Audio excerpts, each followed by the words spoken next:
5 வகையான நிலப்பகுதிகளை உள்ளடக்கிய இயற்கை வளம் செழிக்கும் ஒரு நிலப்பகுதி.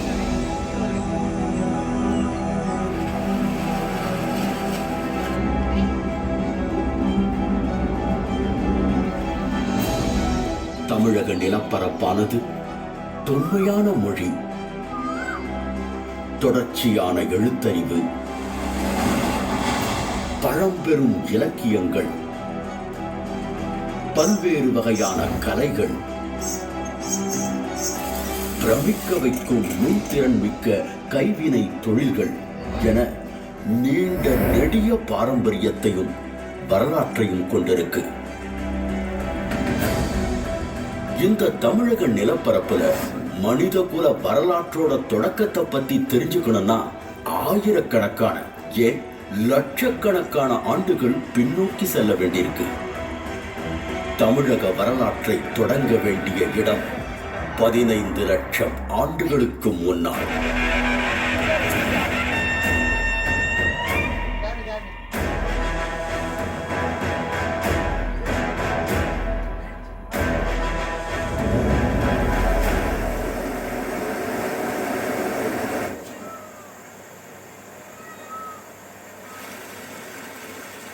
கோஸ்தலியார் வேலை அப்படின்ற குறிப்பிடுகிற அந்த ஆற்றுப்படுகைகளில் பல்வேறு இடங்களில் வந்து கற்கால மனிதர்கள் வாழ்ந்த தடயங்கள் கிடைத்திருக்கு.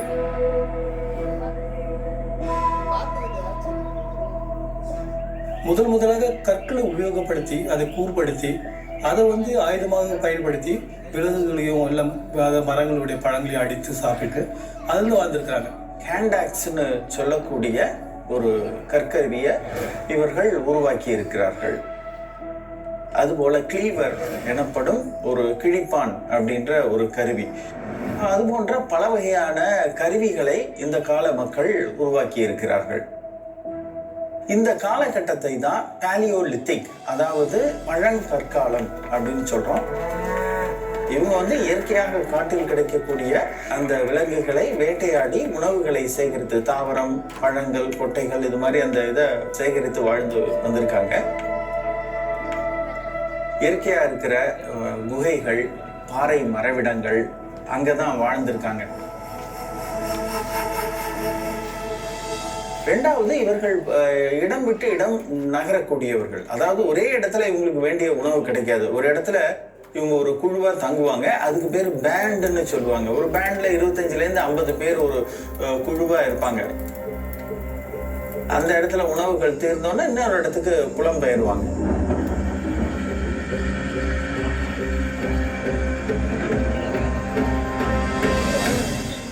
அதுக்கு அடுத்த காலகட்டங்கள் வந்து நுண்கருவிகளை உபயோகப்படுத்தி அவங்க வாழ்க்கை முறையை மாற்றியிருக்கிறாங்க. முக்கியமான ஒரு இது என்னன்னா, கருவிகளுடைய அளவு சிறியதாவது அந்த ஒரு மாற்றம் நடக்குது. இவர்கள் சிறிய சிறிய கருவிகளை பயன்படுத்துகிறார்கள். இந்த விலங்குகளை வந்து கீறி எடுக்கிறது, அது தோலை எடுத்து ஆடை வைக்கிறது, அதுக்கப்புறம் மீன்களை பிடிக்கிறது, அதுக்கப்புறம் அதையே வந்து ஒரு அரிவாள் மாதிரி செய்து தாவரங்கள் அறிகிறது, இந்த மாதிரி வேலைகளுக்கெல்லாம் உபயோகப்படுத்திருக்காங்க. டெம்பரரியா அங்கங்க வாழ்கிற அந்த ஒரு இதுவும் நம்ம பார்க்கிறோம். நுண்கற்காலம் தடயங்கள் பல்வேறு இடங்கள் தமிழில் கிடைச்சாலும் அதிகமாக வந்து தேரி சைட் அந்த பகுதியில் பார்த்தீங்கன்னா பரவலாக வந்து அந்த இடங்கள்ல வந்து இந்த நுண்கற்கால மக்கள் வாழ்ந்ததுக்கான தடயங்கள் கிடைச்சிருக்கு.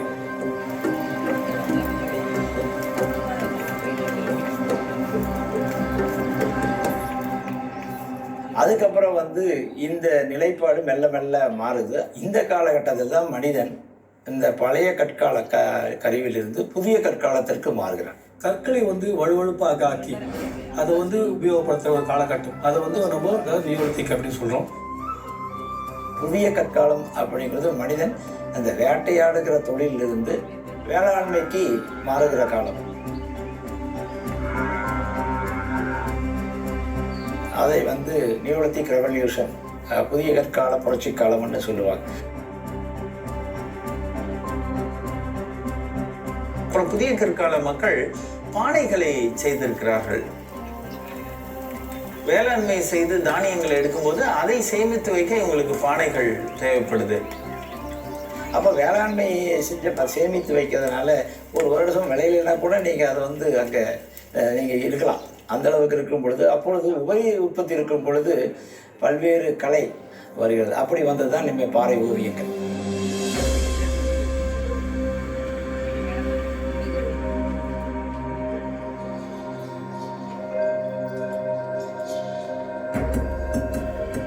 இரும்பு தாதுகளை கண்டறிந்து இரும்பு உருக்கி முதலாக இரும்பு உபயோகம் வந்த காலம் வந்து மனித வரலாற்றிலே ஒரு மிக முக்கியமான ஒரு காலகட்டமாக கருதப்படுகிறது.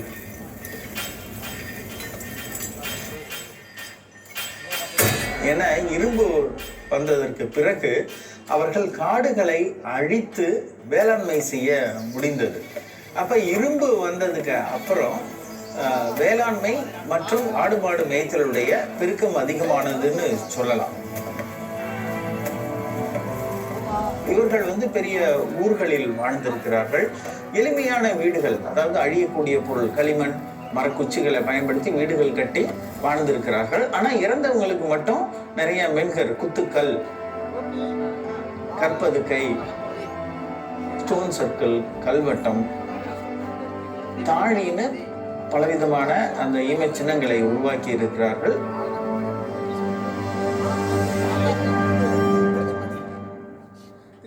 வரலாற்று தொடக்க காலத்தில் இரும்பு காலத்தில் இருந்த நிலையை விட வளர்ந்து வேந்தர்கள்ன்ற ஒரு அரசியல் அமைப்பு உருவாகுது. இதான் இப்ப மூவேந்தர்கள்னு சொல்றோம் இல்லையா, சேர சோழ பாண்டியர்கள். அவர்கள் பெரிய அளவு பகுதிகளை இவர்கள் கட்டுப்படுத்துகிறார்கள். ஒவ்வொரு வேந்தனுடைய நிலப்பரப்புலையும் பார்த்தீங்கன்னா ஒரு தலைநகரம் இருக்கும், ஒரு துறைமுகம் இருக்கும்.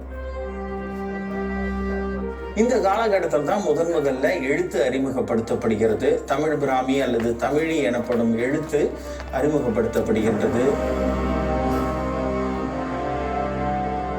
முதலில் நகரமயமாக்கம் வருது, அர்பனைசேஷன். அந்த நகரமயமாக்கத்தின் ஒரு வெளிப்பாட்டை தான் நம்ம கீழடி அப்படிங்கிற அந்த தொல்லியல் இடங்கள்ல பார்க்கிறோம்.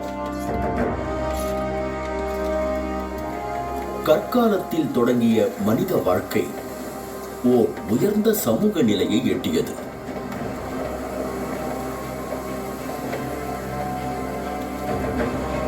இந்த மனிதகுல வளர்ச்சிக்கு தமிழக நிலப்பரப்போட நீர்வளமும் ஒரு மிக முக்கியமான காரணம்.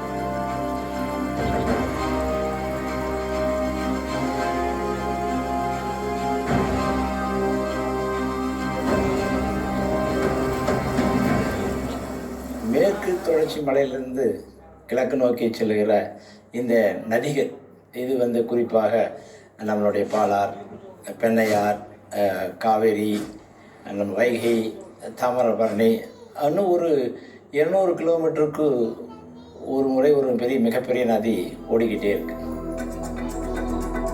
இதில் குறிப்பாக வைகை ஆறு சங்க இலக்கியங்களால் புகழப்பட்ட ஆறுகளில் சிறப்புமிக்க ஒன்று.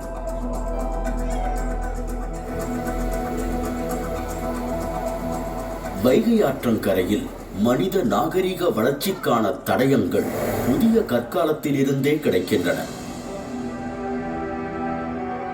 புதிய கற்காலத்தை சேர்ந்த பாறை ஓவியங்களின் தொடர்ச்சியாக இரும்பு காலத்தை சேர்ந்த பெருங்கற்படை சின்னங்களும் கிடைக்கின்றன.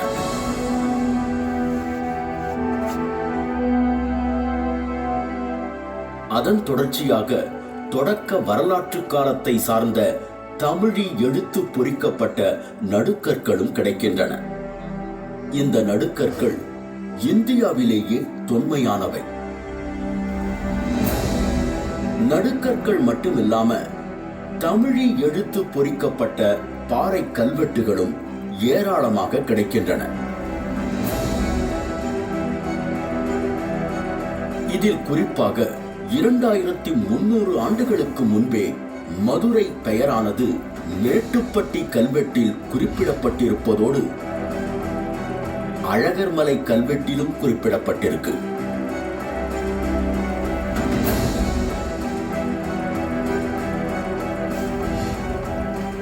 அதே போல மாங்குளம் தமிழி கல்வெட்டில் நெடுஞ்செழியன் வெறும் சங்ககால பாண்டிய மன்னனின் பெயர் பொறிக்கப்பட்டிருப்பது மிகவும் சிறப்புமிக்கதாகும். இவை எல்லாவற்றுக்கும் மேலாக உலக தமிழர்கள் அனைவரையும் பெருமை கொள்ள வைத்த ஒரு தொல்லியல் களமும் இந்த வைகை ஆற்றங்கரையில தான் இருக்கு. கீழடி. தொல்லியல் மற்றும் மரபு குறித்தான ஆர்வத்தை தமிழ்நாட்டில் புத்தாக்கம் பெறச் செய்த ஒற்றை சொல் கீழடி. ஒன்றிய அரசு தொல்லியல் துறையால் 3 கட்டங்களில் நடத்தப்பட்ட அகழாய்வுகளுக்கு பின் தமிழ்நாடு அரசு தொல்லியல் துறை 5 கட்டங்களில் விரிவாக நடத்திய தொல்லியல் அகழாய்வு முடிவுகளில் நகர நாகரிகத்திற்கான கூறுகளாக சொல்லப்படும் செங்கல் கட்டுமானங்கள், வணிகம், தொழில்நுட்பம், எழுத்தறிவு, மேம்பட்ட சமூக வாழ்க்கை போன்ற அனைத்து சான்றுகளும் கீழடியில் வெளிப்பட்டுள்ளன. இந்த தொல்லியல் சான்றுகள் 2600 ஆண்டுகளுக்கு முற்பட்டது என்பதை அறிவியல் அடிப்படையிலான காலக்கணிப்பு முடிவுகளும் உறுதி செய்கின்றன.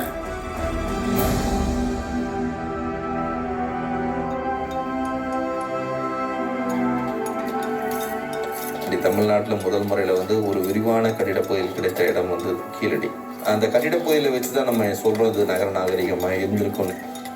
நம்முடைய சங்ககால முறையில் ட்ரெடிஷ்னல் வேலை கற்ற நீள் வகையான கட்டிடப்பகுதிகளாகத்தான் எல்லாமே கட்டிடங்கள் கட்டப்பட்டிருக்கு. அதோட பைண்டிங் மெட்டீரியல் பார்த்திங்கன்னா வெறும் மண்ணு தான் அதனுடைய பைண்டிங் மெட்டீரியல். எந்த ஒரு சாந்தும் அதற்கு பயன்படுத்தாமல் கட்டப்பட்ட கட்டிடப்பகுதி தான் அங்கே கிடைச்சது தான் மிக முக்கியமானது சொல்கிறோம். அதை வச்சு தான் நம்ம வந்து இது சங்ககால கட்டிடங்கள் என்று நம்ம ஐடென்டிஃபை பண்ணுறோம்.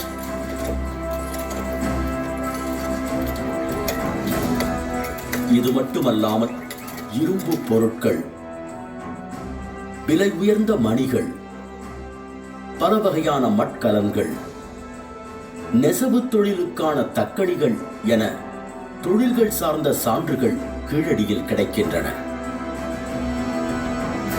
மேலும் அரிட்டைன், ரவுலட்டட் வேர் போன்ற அயலக பானை ஓடுகளும், ரோம் நாட்டு நாணயங்களும், கிமு 5ஆம் நூற்றாண்டை சார்ந்த கங்கை சமவெளி நாணயங்களும் கிடைக்கின்றன. குறிப்பாக வந்து மௌரியர் காலத்துக்கு முன்னால் இருந்து இந்த நாணயங்கள் இங்கே நம்ம கிடைக்கிறதுனால கண்டிப்பாக அந்த காலகட்டத்திலிருந்து அது தொடர்ந்து ஒரு வணிக நகரமாக செயல்பட்டிருக்கலாம் என்பதற்கான ஆதாரமாக தான் இங்கே நம்ம கீழடி நம்ம பார்க்குறோம். அதே போல குறியீடுகள் பொறித்த பானை ஓடுகளும், அதன் தொடர்ச்சியாக தமிழி எழுத்து பொறிக்கப்பட்ட பானை ஓடுகளும் கீழடியில் ஏராளமாக கிடைக்கின்றன. இதுலேருந்து கீழடியில் நமக்கு என்ன தெரியுதுன்னா, ஒரு எழுத்தறிவு படைத்த ஒரு சமுதாயம் அங்கு வாழ்ந்திருக்க வேண்டும் என்பதற்கான ஒரு ஆதாரம் கிடைக்குது. பானை ஓடில் வந்து ஏதோ அரசனோ வேற யாரோ எழுதுவதற்கு எந்த ஒரு அவசியமும் இல்லை. தான் பயன்படுத்துகின்ற பெயரை எழுதி வைக்கின்ற ஒரு முறை தான் அந்த பானை ஓட்டில் இருந்து, அதே போல் குறியீடுகளும் தன்னுடைய தெரிந்த ஒரு குறியீடுகளை போட்டு வைக்கின்ற ஒரு முறை தான் அந்த இருந்திருக்கும். இன்னைக்கு கூட நம்ம வந்து அந்த பாத்திரங்களில் எழுதுகிற பழக்கம் நம்மகிட்ட இருக்குது. அந்த முறை ஒரு தொடர்ச்சியான ஒரு முறையாக நாம் இங்கே தமிழ்நாட்டில் நம்ம பார்த்துட்ருக்கோம். அதை தவிர பார்த்தோம்னா விளையாட்டு பொருள், பாஸ்ட் டைம்ஸ் தான் மிக முக்கியம். ஒரு நாகரிகத்தில் வந்து பாஸ்ட் டைம்ஸை வச்சு தான் பேஸ்ட் ஆன் த சிவிலைசேஷனை வந்து வேல்யூ பண்ணுவாங்க. கலித்தொகையில் பகடை விளையாட்டு மிக துல்லியமாக சித்தரிக்கப்படுகிறது. விளையாடும் பொழுது 10 என்ற எண் வரும்படியாக பகடை விளையாட்டு.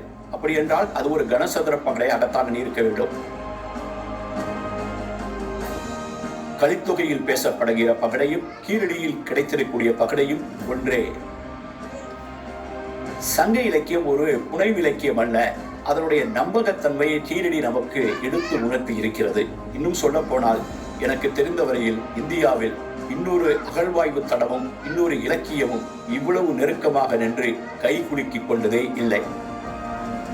சுடு மண்ணால் ஆன விளையாட்டு சக்கரங்கள், வட்ட சில்லுகள், தந்தத்தினாலான பகடைகள், ஆட்டக்காய்கள் மற்றும் சோழிகள் என பல்வேறு வகையான விளையாட்டுப் பொருட்கள் கீழடியில் கிடைக்கின்றன. அதை இன்னைக்கு நாம் பார்த்தோம்னா நம்முடைய மக்கள் தொடர்ந்து பயன்படுத்துகின்ற ஒரு நிலையை நாம் பார்த்துட்டு இருக்கோம்.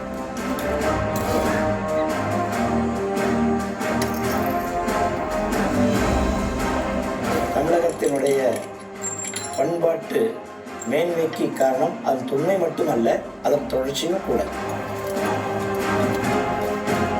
2600 ஆண்டுகளுக்கு முன்பே முழு வளர்ச்சி நிலையை அடைந்த நகர நாகரீகம் இருந்ததற்கான சான்றுகளை வெளிப்படுத்தியதன் மூலம் கீழடி உலகிற்கு உரைப்பது யாதெனில், தொன்மையை போற்றியும் புதுமையை ஏற்றும் என்றென்றும் உயர்நிலை சமூகமாய் வாழும் நிலப்பரப்பு தமிழ்நாடு.